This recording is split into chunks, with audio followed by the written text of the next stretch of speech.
The last few days is Mr. Poilievre choose some very comfy, fuzzy little interview spaces where he can spew his right-wing stuff without really having any kind of aggressive questioning. We have not heard Mr. Poilievre be questioned on policy, on specifics, on how possibly having spoken about housing for Pierre, all these months, reporter's how not he could questioning possibly him. arrive with a plan that is less ambitious than ours, which does not project new housing starts like ours does, which does not act transparently in terms of the interest of communities and of Canadians. How he can get away with not talking about specifics on climate change.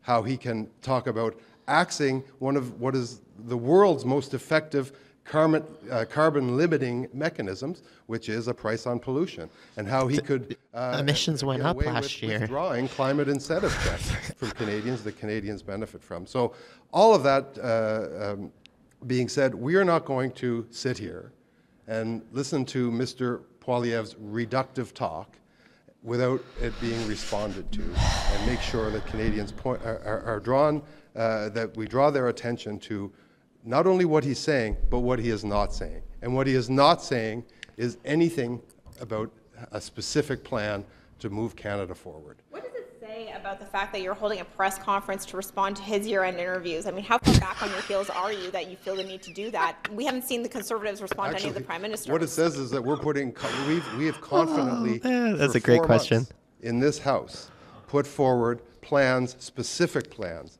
detailed plans on everything that I just talked about.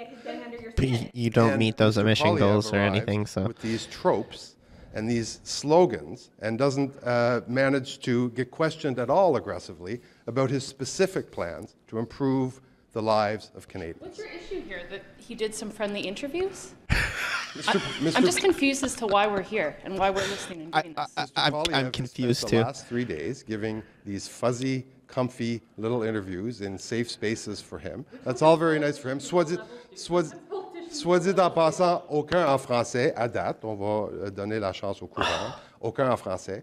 But Mr. Poilievre has spent the last 3 days giving these fuzzy, and what we thought was, oh, a long-form interview. An hour here, a half hour there. We're going to hear some plans. We're going to hear some specifics. But yet, Mr. Poilievre You're mad at the line of questioning that he was given, and he answered. And I listened to and all of you listened to every day for the last 4 months. Why is he leading in every public opinion poll then? For almost more than almost a year now. You know what Diefenbaker said, right? Polls are for dogs. And there's going to be an election at some point in the future. We're going to be very happy and very confident to put our plans and our specifics. Who is this guy? And let Mr. Poilievre try and get away with these tropes and these tired tropes that he's involved in.